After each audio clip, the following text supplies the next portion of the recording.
Welcome to the Cartoon Club. My name is Jack. In this episode, I'll be showing you how to draw the famous Disney character Pinocchio. Thank you for everyone who's been subscribing recently. Before we get started on this one, if you can please like and subscribe this video and click the bell icon just to stay informed of any future videos that I upload. So with Pinocchio's head, the head can be split into two shapes. What we'll do is we'll draw a circle for the top part of the head, and then there will be a more oval shaped circle towards the bottom, and that will be the mouth of Pinocchio. So what we'll do first was we'll just add in the main circle on the top for the head. So all it is just a plain circle. Depends on how big you want it. I'll draw it fairly big so it can fit this page quite well. So the next thing we're going to draw is another circle down here. So we've got the main part of the head, but now we want a circle for the mouth. So all it is just the same sort of shape but squashed vertically. So it's now longer across and quite narrow. This will be where the mouth's going to be placed. So I would say about a third up on this circle will be where the second one's going to start. And with that, we'll just continue this oval shape around, making sure we hit the other side of the circle. With these two circles together, it almost looks like a duck beak at this bottom part. So that will be where the mouth's going to be placed, and then the meeting between these two circles roughly is going to be where the nose is going to be placed as well. And so while we're here, what we're going to be doing is adding in a line going across to show where the center of the front of the face is, because from there we can then add the eyes, the nose and the mouth. But with that, we just need to find a line that will go straight down. We won't go straight down the middle because the character's looking off to the left. We're going to create a curved line going from top to bottom. So that is the center for that circle. And then for this circle, we start with that same point, and then carry that one around as well. So another curved one because the character's not looking straight at us.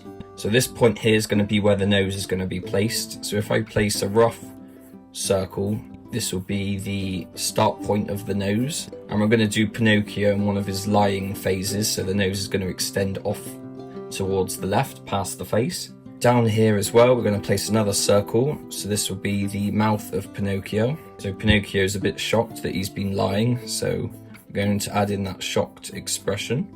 And then we need two eyes on either side of this center line. And we're going to be placing them at a slight angle as well, because the shape of the face is going to make those eyes curve around. So we're going to place the bottom of the circle about the same height as where the top of the nose is. So if I add in a little line here for help to show where to place it. So we're going to place two circles going around for that. More oval shaped again, so slightly squashed on the sides, making sure to touch that bottom line. And then we'll do the same thing but mirror it on the other side. And this eye will be even more squished sideways because it will be the side of the head that's furthest away from us. And then while we're here, if we add in the direction of the nose, so it's just two straight lines, depending on how much you want him to lie, depends on how long you want the nose to be. If I do it fairly long, then just curve it at the end. And then we want Pinocchio looking towards his nose, so the centers of the eyes are going to be facing towards this sort of point here. So we need to create another few circles inside the eyes themselves. These ones don't have to be oval, they can be round. And then another one inside that one again. And then we'll do the same thing on the other side, but with this one, the eye is going to be more central on the actual eyeball, because this one's going to be looking more straight down instead of off to the left. So we'll just add in that other circle, and then the circle inside that one again. So now with that expression, you can see that he's looking towards that nose, that sort of pointed stare.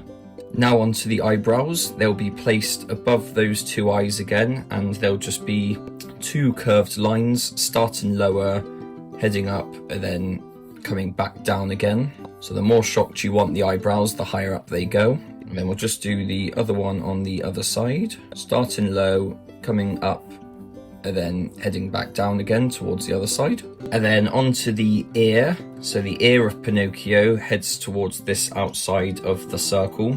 So we're going to be placing in the bottom part. So that heads about halfway down on the nose, and it's within this circle as well. The outside of the ear just scrapes past that circle, and for the ear is just a sort of backwards C shape, and the peak of the ear is about halfway up the eye as well. And then inside that we just create a secondary curve. This just shows that the ear's got a bit of form to it. And then with the hairline, so the hair begins about halfway past the start of that ear and just heads straight up. This is when it comes off the circle of the character. And then the hair swoops around, so starts high and swoops down across the eyebrow and curves back around towards the top. So we'll start high and then curve down, touching the eyebrow, then swooping up to about the point of the circle that we drew at the bottom. So if we swoop the hair now, quite big hair as well, so quite a big curved swoop to it. And then we want to bring it back almost to that exact point there of the hair. So with that swoop, we're going to carry that one all the way around and back to that hair point roughly. And then the hair will travel around just past the ear as well, and then it will end just below it, following the same curve as that ear. The hair curves up, swoops around, and all the way back around to the bottom of the head. And then this line that we've set helps us to add in the line for where the hat's going to go as well, because the hat's just placed on the end of the head. It's not directly above it, it's sort of placed on the side. So with that, what we're going to do is create the first part of the hat, which is the lip. So this is the bit of a hat that sort of covers you when it's sunny. So with that, we're going to start at the same point that we did for this hairline, and it's just another curved line getting larger towards the ear, but then it will swoop back around and tuck underneath it. So this is the main lip of the hat. Then with the hat itself, the main body of it, it's going to almost follow, so this is going to be more of a straight line. So imagine that this line's being followed all the way around. The hat's going to start at this sort of point here. It's going to curve across and then disappear behind the lip of that hat. So if we do the curve part, it's almost a straight line. So curving that around, it will stop about 3/4 of the way around that lip, if you look at it in terms of distance covered. So that line will end about there on the hat. So there's the end point, and then with that point we're going to do another curve that then joins that to the lip of the hat, and with that makes the hat shape and also disappears it behind the lip.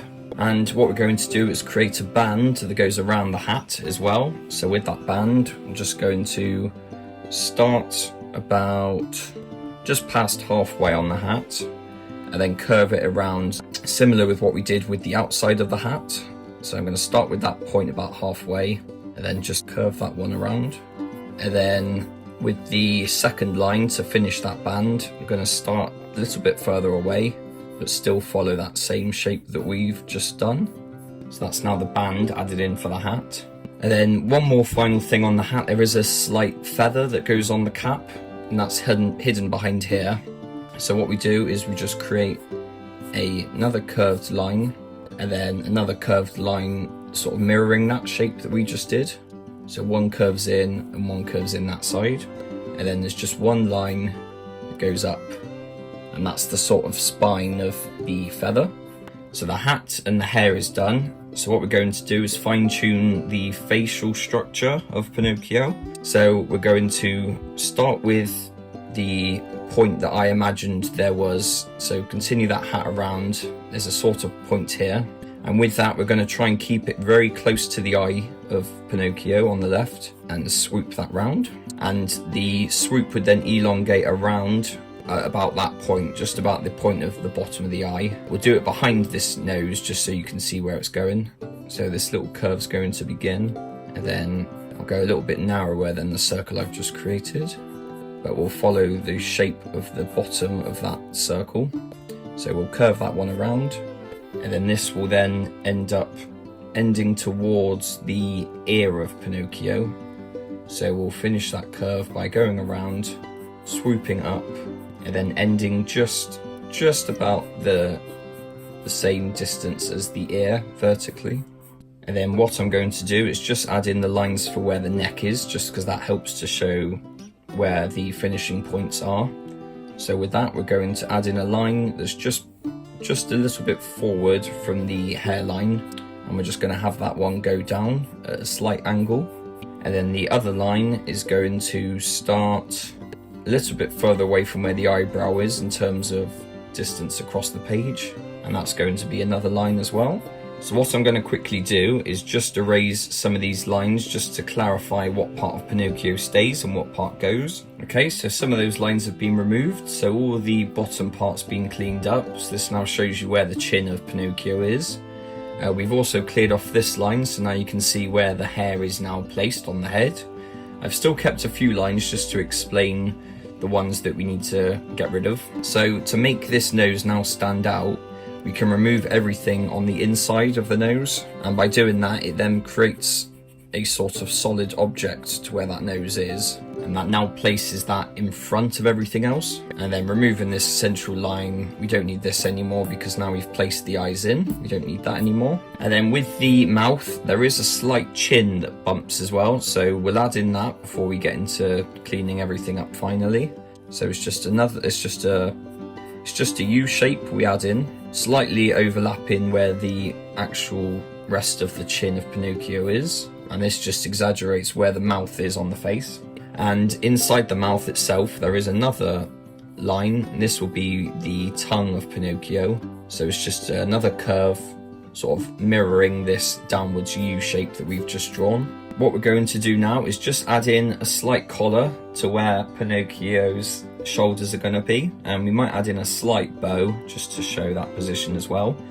So with the collar, it's almost like fabric that's been draped over the shoulders, so it's not part of the clothing itself, it's another bit of material, so it acts like it's just wrapping around the top of the shoulders. So what we'll do is we'll just add in a curved line here that swoops and goes down towards a point, and then we'll match that on the other side, so it swoops down and then swoops down on the other side as well. And then there is a line that starts about halfway up the neck on that side, and then just heads straight down at an angle and then swoops slightly outwards like a fan shape. And this side will be another line that sort of mirrors this one, but it's going to be larger because it's on the side that's more visible. So we're going to start slightly higher up as well, then we're going to fan that one out as well. We're not going to show where the collar wraps around because we'll just focus on the head of Pinocchio today. But while the part of the image is here, we'll add in a bow tie because that's quite a iconic part of Pinocchio's outfit. So with that, we're going to add in a circle. We'll start rough with that. So the circle is going to be the central part of the bow. And then from inside the bow, we're going to be creating two sides of that bow. So they're two fanned, almost like wings on a butterfly. So they start at the center, fan out, and then sort of come back towards themselves. And then we'll do the same thing on the other side, making sure that's bigger because that's the side that's more visible.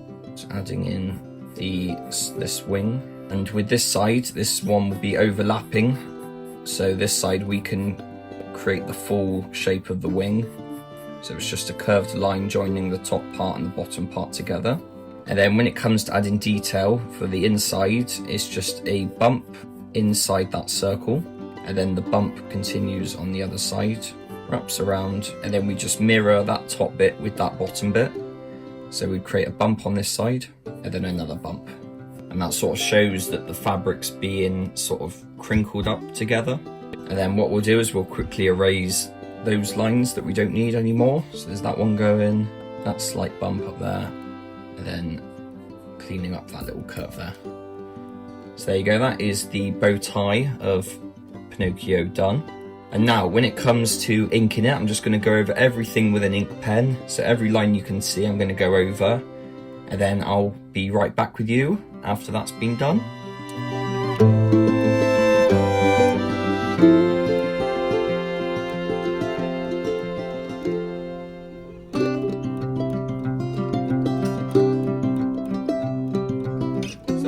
everything's been erased now and cleaned up, all the line work's been added in. Now the final step we need to do is add in the colour. Old Disney films like Pinocchio and Snow White, they don't use any shadows because the animators would take too much time to add that in per frame because they're done by frame. So usually they all miss the depth that's usually required in something nowadays.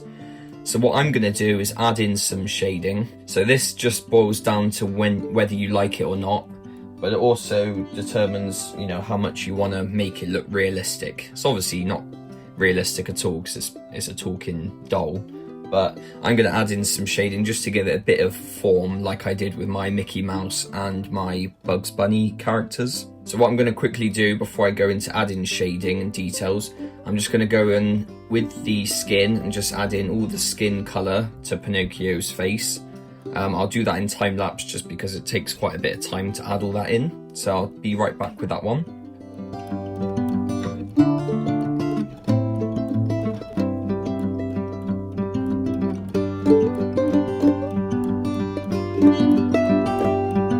Okay, so the skin has been done now. What I've done is I've chosen a colour that's slightly more like sand, almost like a kind of, I wanted a more of a wood kind of grain to it because it's made out of wood itself, Pinocchio. I wanted to create a slightly more sort of brownish yellow to the skin. So anyway, I've added that in. The only reason I've added the skin first and then doing the shading is when it comes to light colours, it's harder to add the darker and then blend through because the dark is so overpowering. We are going to use a slight quite a light skin colour, quite a light shade to it, a light grey, but even that still is very hard to blend. So with this it will be more of just adding in the shading and not blending it through. But with other parts like the nose and the hat, which are darker colours, it's easier to add in the shadow first and then blend it through because the darkness of the other colours can help blend across. So anyway, we're going to add in the shading to the head.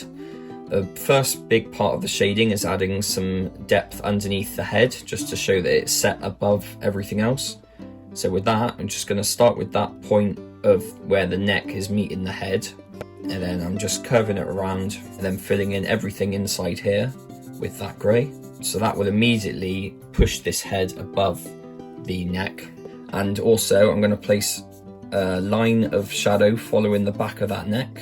This is just showing that the neck is curved round as well. And then there's going to be a bit of shadow in the actual ear. So with that, I'm just going to add in a sort of, I'm finishing off the circle that kind of looks like it's presenting.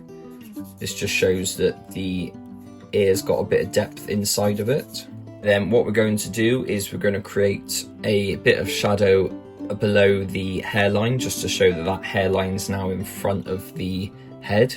So we're going to start at that point where the two sort of vertical and the horizontal meet with the hairline, and then we're just going to almost follow the curve that we set with that hairline, just wrapping it around, and we're filling in everything inside of here with that grey.